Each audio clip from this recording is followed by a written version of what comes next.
Di episode Stoik pakai Q sebelumnya saya menjelaskan tentang bagaimana cara membaca ketiga buku dari Marcus Aurelius, terus Seneca, lalu dari Epictetus gitu ya. Dan setelah saya membaca, saya membaca buku itu hampir setiap pagi ya. Hampir setiap pagi, dan saya selalu membaca ketiga buku itu secara bersamaan, maksudnya bergantian gitu ya.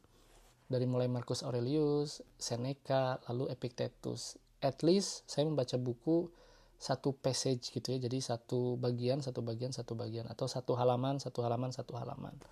Tetapi semakin kesini arah pemikiran saya itu lebih tertarik ke Seneca gitu ya, ke Seneca. Saya baru menulis sejarah singkat dari Seneca di Medium, dan kamu sudah bisa membacanya pada saat video ini saya upload.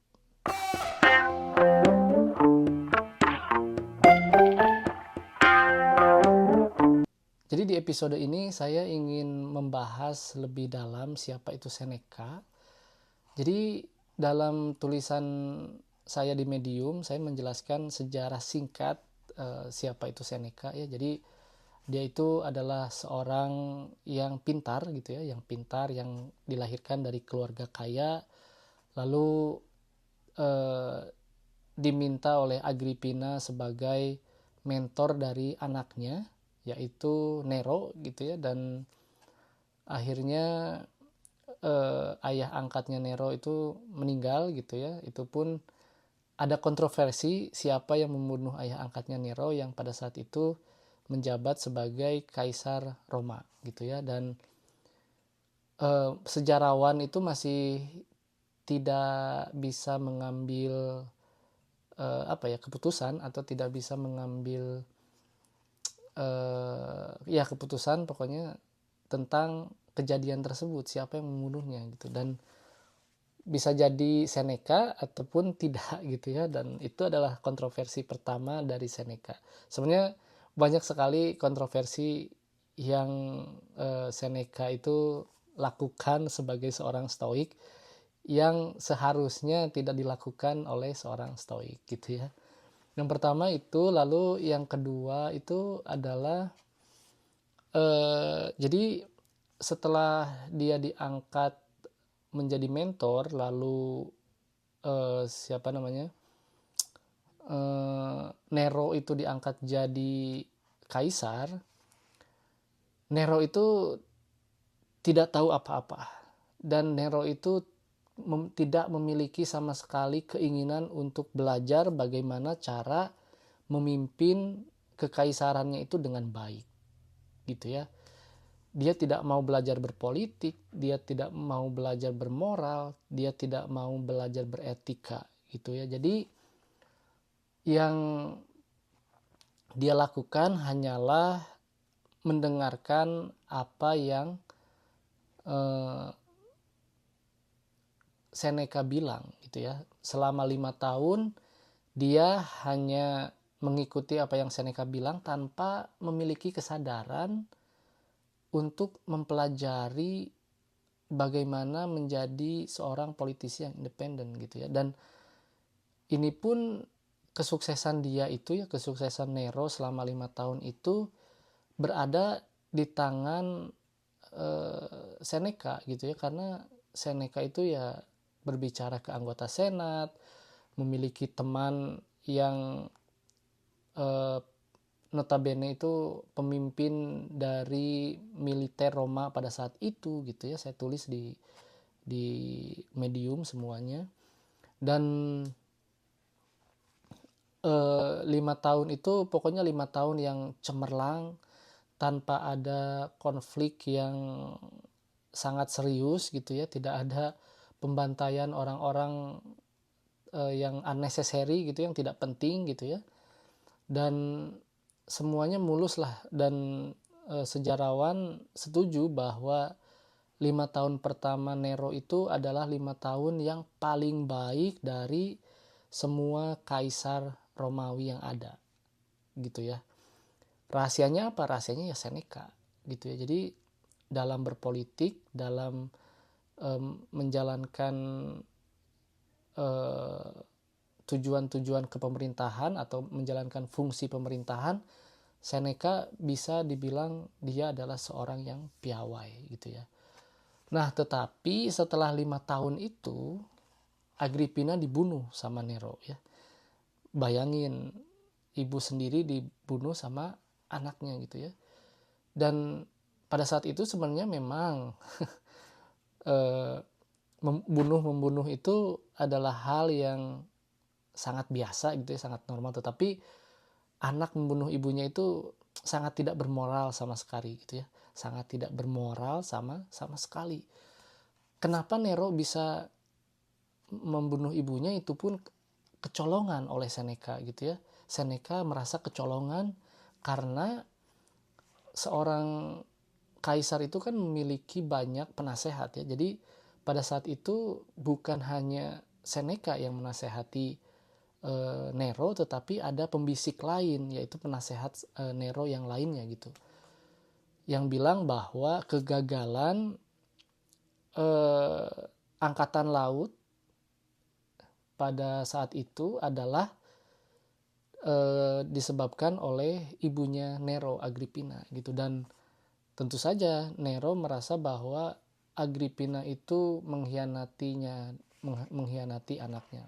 Maka dari itu dia atau Nero membunuh ibunya. Dan tentu saja ya, seorang yang ditunjuk oleh Agrippina gitu ya untuk membimbing anaknya, seorang Seneca yang merasa kecewa dan marah gitu ya. Siapa yang tidak marah? Seorang Stoik pun bisa marah gitu ya ketika melihat ketidakadilan itu gitu ya, ketidakadilan itu. Dan Seneca menulis suratnya, dan saya tuliskan di Medium, silahkan membaca gitu ya. Menulis surat kekecewaannya terhadap Nero gitu. Dan pada saat itu dia pun kecewa terhadap penasehat-penasehat lain, dan terutama anggota senat dari Kaisar Nero gitu. Dan akhirnya ya saya lihat sih sebagai seorang Stoik gitu ya, Seneca tidak bisa melakukan apa-apa. Dan sebagai seorang Stoik tidak bisa semata-mata kita itu atau dia itu quit gitu ya dari pekerjaannya, atau berhenti dari pekerjaannya, atau berhenti meninggalkan tanggung jawabnya gitu ya. Nah, setelah itu pokoknya dunia politik setelah Agrippina terbunuh itu mulai acak-acakan lah gitu ya. Nero mulai tidak bisa dikendalikan oleh Seneca, dan Seneca juga secara otomatis kehilangan kekuatannya karena Nero itu lebih mendengarkan penasehat lainnya gitu ya.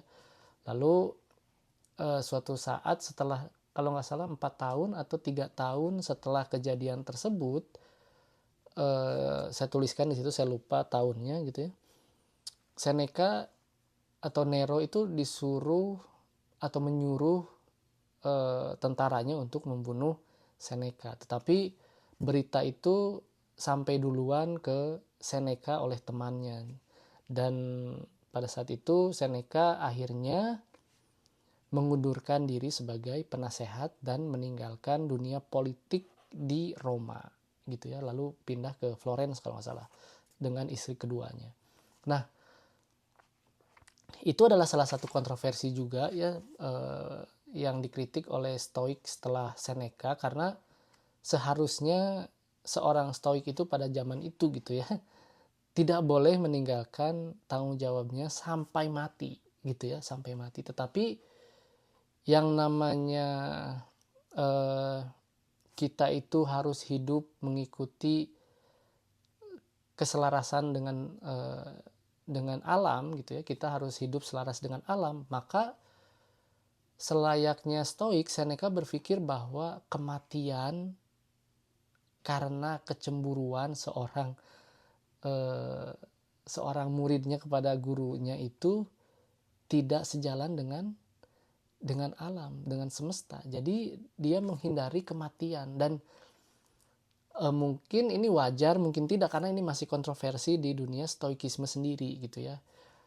Karena dia meninggalkan tanggung jawabnya gitu ya, menyerahkan atau menyerah dengan keadaan. Dan Stoik itu tidak seharusnya begitu gitu ya, tidak seharusnya menyerah dengan keadaan. Dan Seneca menyerah gitu ya, menyerah, saya resign gitu ya, saya resign dari pekerjaan ini dan mengajukan resign itu kepada Nero gitu ya, kepada Nero. Dan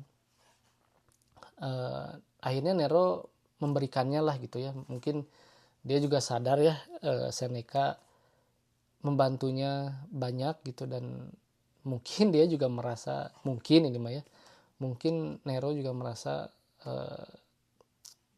tidak wajar lah gitu ya, tidak wajar seorang murid membunuh gurunya gitu ya. Tetapi ternyata gitu ya, tetapi ternyata Nero tidak membiarkan Seneca pergi begitu saja gitu ya. Dan Nero masih ternyata Nero masih dibisiki oleh penasihat-penasihatnya itu bahwa Seneca ini adalah orang yang bisa membahayakan kekaisaran kamu, membahayakan posisi kamu, katanya, kata penasehatnya terhadap Nero gitu ya. Dan ya, yang namanya kaisar bodoh gitu ya, kaisar yang tidak mau belajar memimpin dan tidak mau belajar moral dan etika, ya dia percaya saja dengan bisikan-bisikan tersebut gitu, dan terus mengejar Seneca gitu ya sampai ke Florence. Dan ada lagi satu kontroversi bahwa Seneca itu menghindari kematian, menghindari dibunuh oleh Nero gitu ya, karena dia sangat waspada dengan orang-orang di dekatnya ya, Seneca itu gitu ya. Jadi dia itu tidak mau makan makanan yang dimasak oleh orang, bahkan oleh istrinya gitu ya. Jadi setelah dia pindah ke Florence, setelah dia resign dari menjadi penasehat gitu ya, dia itu makan makanan berry-berryan gitu ya, kayak mungkin strawberry, blueberry atau blackberry gitu, langsung dari pohonnya. Jadi langsung dari pohonnya langsung dimakan gitu ya. Dan dia hanya meminum air putih yang mengalir dari sungai atau dari mata air gitu ya.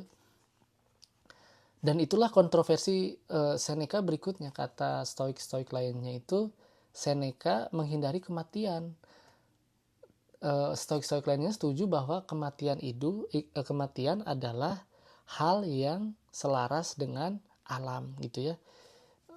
Tetapi kan mungkin Seneca berpikir bahwa ya itu adalah hal yang unpreferred gitu ya. Jadi memang itu adalah selaras dengan alam, kematian itu, tapi itu adalah sesuatu hal yang unpreferred. Ketika kita bisa menghindarinya, maka ya kita berhak mendapatkannya gitu ya, mendapatkan kehidupan. Ketika kita bisa menghindari kematian, maka kita berhak untuk menghindari kematian dan mendapatkan kehidupan atau kesempatan lainnya gitu ya. Jadi tetapi akhirnya gitu ya, singkat cerita, Seneca dipaksa untuk bunuh diri gitu ya. Jadi Seneca akhirnya meminum racun untuk membunuh dirinya sendiri. Jadi sangat mengenaskan gitu ya akhir hidup dari Seneca, dan itu pun disuruh atau perintah dari Nero gitu ya. Dan ada kontroversi satu lagi, yaitu Seneca itu memiliki harta yang sangat banyak gitu ya, yang tidak wajar selama yang dia kumpulkan selama 5 tahun itu. Jadi kan ini adalah seorang stoik yang aneh gitu ya. Kalau kata stoik itu stoik yang aneh gitu ya, katanya harus hidup in moderation gitu ya, tapi dia mendapatkan uang yang banyak selama 5 tahun dan dia menyimpannya gitu. Pokoknya gitu ya. Jadi Apa kesimpulan yang ingin saya ambil? Yang ingin saya ambil adalah seorang stoik itu seperti kita manusia. Seperti kita manusia apa adanya. Mereka itu bukan nabi, mereka itu adalah manusia yang memang memiliki ketakutan, memiliki kesedihan, memiliki kemarahan, memiliki kekecewaan. Dan itu wajar kita rasakan. Kita menjadi stoik, atau kita kalau ingin menjadi stoik bukan berarti harus menghilangkan emosi tersebut, tetapi kita harus paham apa yang kita rasakan dan apa yang boleh dan apa yang tidak boleh. Kita boleh kecewa, tetapi tidak semata-mata kita berhak membalas dendam dengan cara orang mengecewakan kita. Tidak. Kita tahu kita kecewa, tetapi ya sudah, mau diapakan lagi gitu ya. Kalau mau menyelesaikan masalah, selesaikan dengan baik, dengan tetap menjadi orang yang baik, menjadi orang yang menerima apa adanya gitu ya. Kita itu harus menjadi orang yang impas gitu ya. Dan mungkin itu yang Seneca perlihatkan kepada kita gitu ya, di tengah-tengah kontroversinya gitu ya. Dan ya itu, tidak ada stoik yang sempurna gitu ya. Meskipun memang kita stoik itu mengejar excellence gitu ya, mengejar excel gitu ya, mengejar kesempurnaan gitu. Tapi hidup itu tidak ada yang sempurna. Kita diberi kesulitan, diberi pilihan, dan kita ketika belajar stoikisme, kita tahu apa yang harus kita pilih dengan cara menggunakan 4 keutamaan yang stoik ajarkan, yaitu keberanian, kedisiplinan, keadilan, dan kebijaksanaan. Terima kasih.